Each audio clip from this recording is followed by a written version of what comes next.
menghadapi kesulitan ini. Tegar, tahan uji, tahan banting, dan seterusnya. Itu hal yang kedua. Yang ketiga, terakhir, Rasulullah itu sosok yang ibadahnya luar biasa. Tadi sudah saya jelaskan sebagian. Ibadahnya luar biasa. Ayo kita bantu keamanan negeri kita ini. Dengan apa? Istighfar.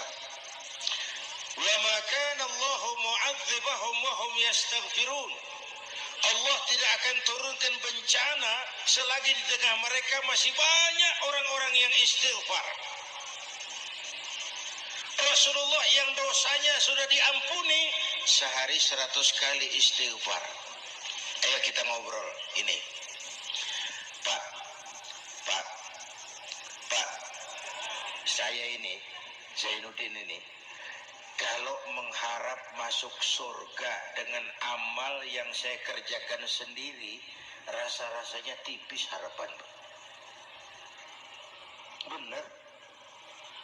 Sholat saya berapa banyak saya tahu. Sedekah saya berapa duit saya tahu. Dosa saya berapa banyak saya tahu. Lalu saya baca sejarah. Nabi Adam dosanya 1. Makan buah khuldi. Dikeluarkan dari surga. Nabi Adam dosanya 1. Dikeluarin. Kita dosanya banyak. Kepengen masuk. Ini nggak nyambung ini. Nabi Adam dosanya 1. Dikeluarin dari surga. Kita dosanya banyak. Kepengen masuk. Nggak nyambung. Apa yang bikin saya besar hati? Apa yang bikin saya optimis? Ada 2, Pak. Pertama yang disebut rahmat Allah. Yang kedua disebut syafaat Rasulullah. 2 itu, Pak. Oh, kalau kita ini insya Allah nanti sampai ke surga, amin. Amin. Kalau kita ini sampai ke surga, Pak, saya jamin itu bukan karena amal kita, itu karena rahmatnya Allah. Hendaklah seberapa banyak sih amalan kita mau menggapai surga? Kalau bukan karena rahmatnya Allah, sulit sampai ke sana. Manusia, dosamu besar, tapi lihat rahmatku lebih besar. Manusia, salahmu banyak, tapi ampunanku lebih banyak. Kau nangis di hadapanku, aku senyum melihatmu. Kau berjalan menujuku, aku berlari menyambutmu. Istighfarnya sehari 100. Lalu ada hadis qudsi.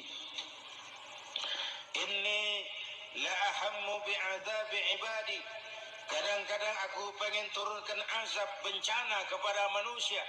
Tapi ketika aku melihat 3 perkara, murkaku surut, bencana aku tarik kembali. Coba perhatikan hadis kursi ini. Allah mau marah hendak jadi. Bencana ditarik, musibah diangkat. Kenapa? Ada yang meredam murka Allah. Allah enggak jadi marah. Siapa? Pertama, suyukhan rukka. Aku lihat orang-orang tua tengah malam sujud sambil berlinang air mata, nangis di hadapan Allah. Itu kita hutang jasa lupa sama orang-orang yang tengah malam sujud, nangis di hadapan Allah. Lihat yang begitu Allah tidak jadi marah.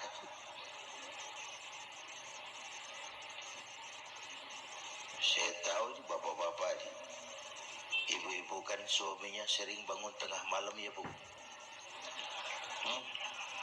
Kencing. Bikin bingung malaikat. Sudah mau ditulis tahajud, kencing doang. Kata malaikat, sialan. Hampir salah tulis.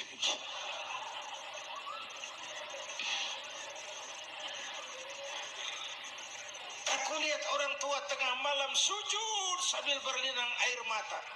Lalu aku lihat bayi-bayi tanpa dosa masih menyusu. Sibyanan rudda. Bayi-bayi tanpa dosa masih menyusu. Suci, bersih, belum ternoda. wa bahaiman rutta, dan aku lihat binatang ternak melata mencari makan, kambing muda cari rumput, alam terjaga keasriannya. Bagaimana bencana nggak mau nambah, kita mengamalkan hadisnya juga terbalik. Yang diminta itu orang tua tengah malam sujud, bayi tanpa dosa nyusu. Sekarang bayi tanpa dosa dibuang ke tempat sampah gara-gara orang tua tengah malam nyusu. Terbalik pamalinya. Yang diminta itu orang tua tengah malam sujud, bayi tanpa dosa nyusu. Ini bayi tanpa dosa dibuang ke tempat sampah gara-gara orang tua tengah malam.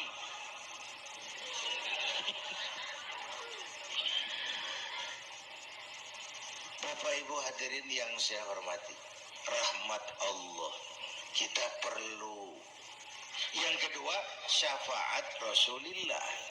Mari saya cerita syafaat sedikit.